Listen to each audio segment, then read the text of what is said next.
In 1930, in South Africa, a baby named Peter was born to a couple of English immigrants. With his father passing away weeks before his birth, the boy was raised by his mother and nanny, who taught him about his English and African roots. However, one day, the farm's cattle began to perish from a terrible disease, which left Peter's mother in despair. Unable to take care of the house and her son, her only choice was to send her son to a boarding school, but the place was run by a radical community of Afrikaners. Due to historical conflicts with the English, the Afrikaners were totally against the presence of immigrants. For this reason, Peter was tormented by his classmates, especially by Botha, the oldest student in the class. To make matters worse, sometime later, the young man receives the news that his mother has passed away, forcing him to remain at the boarding school. After the funeral, Peter tells his nanny about what he has been going through with the students, and she takes him to meet Dabula Manzi, a famous healer in the region. At night, he performs a ritual with a young man so that Peter can learn to bury his fears and find true courage. To help him with this, Dabula places 3 chickens inside rings on the ground, and one of them flies toward the boy, becoming his new companion. Then, the healer puts Peter into a state of hypnosis and the young man is transported to the jungle, where he encounters a huge elephant. However, instead of running away, Peter reaches out to pet the animal, showing enormous courage and passing the healer's test. In addition to overcoming his fears, the boy named the chicken Masabindi, which in his language means mother courage. With his new friend, Peter returns to boarding school, and whenever a troublemaker tries to attack him, Masabindi helps him escape. However, more problems arise in the young man's life when World War II begins. Before long, the German leader's tyranny becomes a source of inspiration among the boarding school students, especially Botha, who holds a ceremony in honor of the dictator. Not only that, but he orders his classmates to bring Peter to him to punish him as an English traitor. Botha then ties Masabindi's legs and, in front of the boy, shoots them off with a slingshot. This provokes Peter's fury, who pushes the leader and knocks him to the ground, but he orders his classmates to tie the young man up with a rope. When all seems lost, a boarding school teacher bursts into the room, orders everyone to release Peter, and expels Botha from the school. The next day, Peter returns home to bury Masabindi and receives the news that his grandfather will raise him. He is then taken to his new home by a close friend of his grandfather's, Dr. Karl, a renowned German pianist. Before long, Karl and Peter form a father-son bond, with the musician teaching the boy everything he knows. However, Karl ends up being arrested by the Afrikaners for being an illegal foreigner in the country. Despite this, the Afrikaners respect his German origins and allow Dr. Karl to keep his piano and receive visitors. With that, Peter goes every day to learn piano lessons and plant crops with him, but Karl worries about the boy, as he cannot defend himself. So, Dr. Karl goes to another wing of the prison, where boxing training is held for prisoners to fight each other. Once there, Karl meets Gil Piet, a prisoner known for his talent as a boxer, who agrees to train Peter. As his first lesson, he tells the young man that in boxing and in life, you have to use your head first and your heart second. Peter follows this teaching, and in the coming days, he learns to dodge attacks and throw punches, proving himself to be a fighter with potential. After another training session, Gil goes to talk to Karl, asking him to give him some tobacco leaves, used to preserve the plants. The doctor readily agrees, but they have to do this in secret, as the prison guard, Sergeant Bormann, is always watching. So, with Peter's help, the doctor always leaves tobacco leaves in the pots so that Gil can distribute them to the other prisoners. 5 years later, Peter has grown up and become a talented boxer, winning all the youth boxing matches organized in the prison. In addition, the young man has also been helping prisoners by writing letters to their families. Over time, Peter becomes known as the Rainmaker, an African myth of a hero who, in difficult times, brings reign of peace and prosperity to all peoples. Peter does not think he deserves this title, but Gil advises him to continue using his intelligence to help others, as this can save lives. The boy thanks him and hands over another bucket of tobacco leaves. But Sergeant Bormann watches from afar and calls for Gil. He orders the prisoner to throw what is inside the bucket, but Karl had switched it seconds before and only dirty water comes out. Even so, the sergeant remains suspicious, and in a despicable act, he dirties his foot with the fertilizer used on the plantations and orders Gil to eat it all. With no other choice, the prisoner is forced to obey and is even pushed by the guard, who belittles him with various insults. Despite this humiliation, Gil is honored by Peter, Karl, and the other prisoners, who admire his courage and resilience. On another morning in prison, Karl receives the news that the war is ending, and he will soon return to Germany. However, before leaving, the prison director goes to talk to the doctor, asking him to organize a musical concert for the commissioner's visit. The doctor has no interest in playing for those people, but Gil convinces him, as this concert will cheer up all the prisoners. Peter also supports the idea, and thanks to his writing skills, he is responsible for the lyrics, while Carl composes the melody. With everything ready, Gil gathers all the prisoners, and under Peter's guidance, they learn the lyrics and rhythm of the song. The lyrics talk about the cowardice of the guards and the courage of the prisoners, but Peter wrote everything in the native language so that the warden would not know what the song was about. After days of rehearsal, the night of the performance arrives and everyone is ready, but Peter can't see Gil anywhere. Shortly after, the warden takes the guests to the outside area of the prison and begins to give orders to the prisoners, with Peter translating so that they can understand. However, instead of translating word for word, the young man changes the speech, motivating the prisoners to show their talent to everyone. With all the prisoners motivated, Dr. Carl begins to play the piano, while Peter conducts the choir to sing to the rhythm of the music. Meanwhile, Gil finishes ironing his clothes and leaves excited to watch the big performance. However, he is detained by Sergeant Bormann, who begins to attack him and demands to know the meaning of the music. With no way to escape, the prisoner puts his fear aside and reveals the truth, that the music shows how cowardly the prison guards are. This only makes the sergeant even more furious, and he attacks Gil even more. Back at the performance, everyone is impressed by the song, and Peter continues to conduct the choir when Bormann approaches the stage. Seeing the blood on his baton, the young man runs to Gil's cell, only to find him lying on the floor, seriously injured. Peter does his best to help him, but Gil does not survive, and before his last breath, he asks the young man to follow his greatest teaching. In life or in boxing, use your head first, and then your heart. Once again, Peter is forced to say goodbye to a friend, and with the end of the war, Carl also leaves prison and returns to his country. Years later, Peter, now a teenager, continues his studies and becomes one of the best students in the class, along with his friend, Gilbert. During philosophy class, the young man tells his teacher his story and about the tragic loss of his friend, Gil Pete. Still, the prisoners took justice into their own hands, and a month later, Sergeant Bormann was found perished in Gil's cell. After class, the teacher calls Peter and Gilbert to talk and tells them that they have both been recommended for a scholarship to Oxford University. Due to his humble background, this is the chance Peter has been waiting for, and he waits for news while continuing with his second passion, boxing. In a competition organized at the school, Peter reaches the final and fights his opponent, taking advantage with several well-aimed punches. However, he ends up getting distracted when he sees a beautiful young woman with red hair named Maria. Because of this, the boy takes a direct punch to the chin and falls to the ground, with the referee starting the count. However, Maria encourages him to get up and Peter comes back with everything, ready for the second round. As soon as the referee gives the signal, Peter uses a technique he learned from Gil, landing 8 consecutive punches and ending the fight with a knockout. Thanks to this, the young man is the big winner of the contest, but he is more concerned with meeting the beautiful young woman, who leaves after the fight. With Gilbert's help, Peter discovers that she is the daughter of a renowned Afrikaner professor, Daniel Mare. For this reason, the man despises the English and the native peoples, not allowing his daughter to get involved with those he considers inferior. Even so, Peter does not give up, and at night, he goes to the girls' dormitory, where he finds Maria on the balcony, observing the sky through a telescope. When they meet, the young woman says he cannot stay there, but Peter wanted to meet her and says he has not been able to stop thinking about her since he first saw her. Elizabeth reciprocates his feelings, and Peter promises to talk to her father and ask his permission for them to date. The next morning, Peter goes to meet with Professor Mare, but the professor quickly realizes the young man's British origins and forbids Maria from seeing him. Despite this, the young couple continues to meet in secret, and to earn money, Peter decides to train to participate in boxing competitions. He then goes with Gilbert to Mr. Grunwald's gym and asks for his help to train and compete in official fights.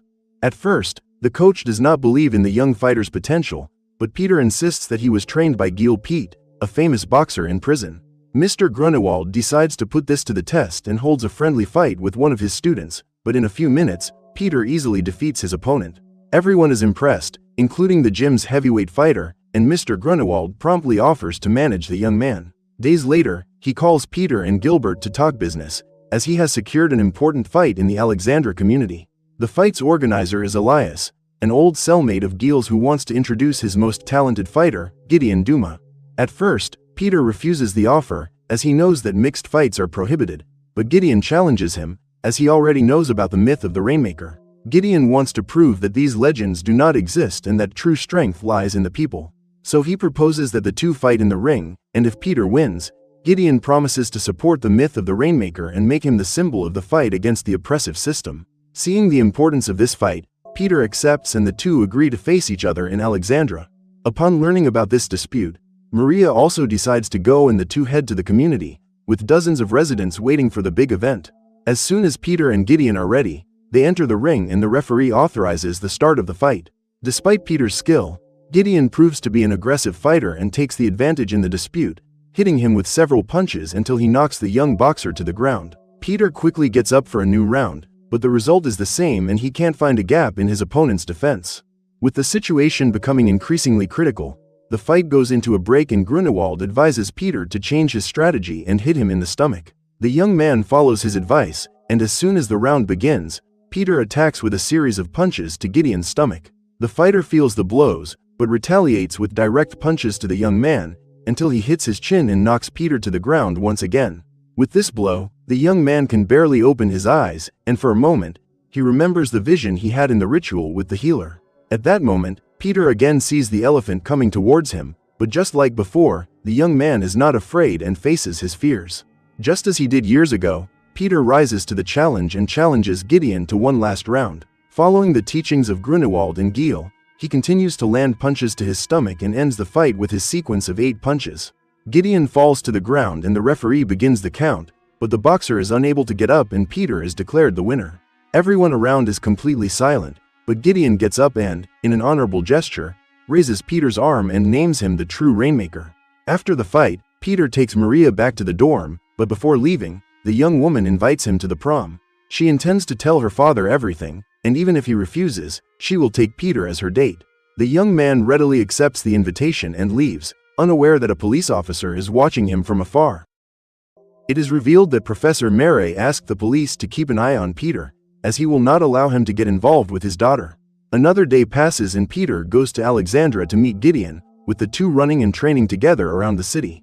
Along the way, he shows the young man the sad reality of his people, where they have only one public bathroom for every 200 people and only 2% of the population has the right to study. Finally, Gideon says he plans to unite all people, regardless of color, in a more harmonious life. However, he needs a strong leader like the Rainmaker who can help black people fight for their rights, and the first step is to teach them to read and write in English. Faced with this enormous responsibility, Peter refuses, but Gideon tells the young man that he must make a choice. If he really wants to fight inequality among peoples, he must find something to believe in and fight for, or turn his back and give up everything. These words leave Peter thoughtful, and after reflecting, he agrees to teach the people and asks the school principal for help. Despite the risks of bringing black people to an Afrikaner school, the principal accepts, as this may be the first step towards unity between peoples. So, he authorizes Peter to teach secret classes at night, and the young man goes to tell Maria the news. When they meet, the girl is not happy with the news, as the class will be at the same time as the prom, and she believes that Peter values his cause more than her. Hurt, she returns home, and during dinner, her father announces that he will be the country's new prime minister. In addition, his first measure will be to reinforce the separation between Afrikaners and the black population, leaving them in an even smaller part of the city. While the guests congratulate him on his speech, Maria realizes that Peter was right and that her father, like so many others, is part of the problem. For the first time, the girl stands up to her father, saying that it is not fair to do this and that people deserve equal rights. This infuriates Professor Mere, and he forbids the girl from leaving the house or meeting Peter again. Maria refuses, and her father hits her in the face, causing the girl to leave home. Meanwhile, Peter takes Gideon and 12 residents of Alexandria to the school to begin studying English. The idea is for the students to pass on what they have learned, starting with reading and learning the pronunciation of vowels and consonants. In the middle of the explanation, Maria appears in the room, saying she is willing to help, which only makes Peter even more proud. What he didn't count on was that the same police officer hired by Mr. Mere was watching them from afar and reports everything to his superiors.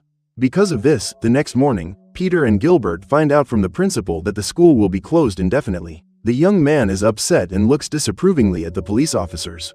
Peter soon realizes that one of them is Botha, the same student who tormented him at boarding school. Despite this additional problem, as soon as the officers leave, the principal hands the students their acceptance letters from Oxford, with Peter winning his long-awaited scholarship. Despite this achievement, the young man feels bad for the people of Alexandria because he cannot help them. Things only get worse at the boxing gym when Botha discovers that Peter is there and storms in to confront him. The man reveals that after being expelled, his father made his life hell. All this accumulated hatred led him to join the police, and now he uses his authority to attack all those he considers inferior. Faced with this cowardice, Mr. Grunewald is determined to support the fight against inequality and calls more black fighters to his gym. However, Botha does not miss the opportunity and invades the place again, this time to destroy the entire gym. Even though he loses his establishment, Grunewald is not intimidated and attacks Botha, punching the madman in the face. Because of this, he is taken to jail, and Peter shows up to help him, but there is nothing he can do about it. Things go from bad to worse for the young man, who secretly visits Maria and discovers that she will be taken to live with her aunt in another city. Still, Peter does not intend to give up on her and says that when he graduates from college, he will go get her no matter what. In addition, the young man will not abandon the residents of Alexandria and calls on everyone to continue their studies, this time in a church in the city. Once again, Maria appears at the scene, saying that she will not leave with her aunt because she wants to stay with Peter and help him in his fight.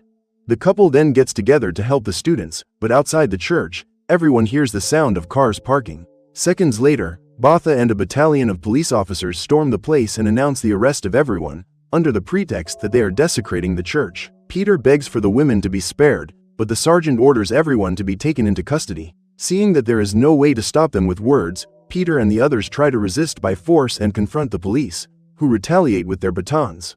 In the midst of the confusion, Peter is about to be attacked from behind by a police officer, but Maria steps in front of him and is struck on the head.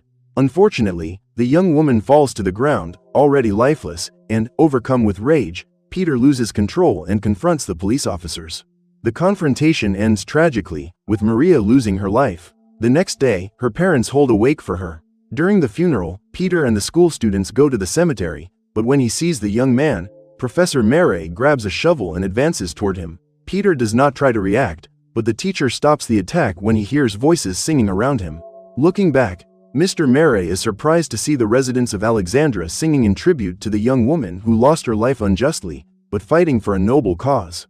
Her perishment was an even greater tragedy for Peter, who, lacking the strength to continue, decides to accept Oxford's invitation and leave the fight behind. However, upon arriving in Alexandria, he realizes that his efforts were not in vain and that the adults are passing on everything they have learned to the children. Faced with this, Peter gives up his scholarship and decides to stay and help the cause. He then spends the rest of the day with Gideon and the people of Alexandria, but at dusk, Botha once again appears with a battalion to arrest Peter and anyone who tries to help him. This time, the people are not intimidated and risk their lives so that the young man can escape. Another conflict begins and the police eliminate the residents with shots and blows, in addition to setting their houses on fire. Amidst all the chaos, Botha sees Peter and Gideon fleeing and shoots at them, but the boxer saves the young man, taking a shot in the leg. Despite their disadvantage, the people of Alexandria resist, using their fists and tools to confront the armed police. The young man continues to flee, but he sees Botha attacking one of the residents, demanding to know where Peter is. Tired of all this cowardice, he attacks Botha and the two begin to fight. While Peter uses what he has learned in boxing, Botha attacks him with his baton and gains the upper hand. With his opponent down, the police officer accuses him, as well as all immigrants and natives of the region, of destroying his nation. This speech only motivates Peter even more, and he returns to the fight, exchanging punches with his rival. Finally, the young boxer knocks the police officer down and rushes to help the resident, who is badly injured. However, Botha does not intend to give up so easily and pulls out a gun to eliminate his rival once and for all. Fortunately, Gideon appears at the last minute, and with a piece of wood, he disarms the police officer and eliminates him with a blow to the head. After so many lives lost, the people of Alexandria won this battle, but the war for equal rights continues. With everything he has been through and learned from people like Dr. Carl, Gil Pete, and Maria, Peter takes his side in this conflict and leaves with Gideon to help other communities. Although it is an arduous struggle, Peter moves forward in search of real change in the country, demonstrating that even a young student has the power to change the world.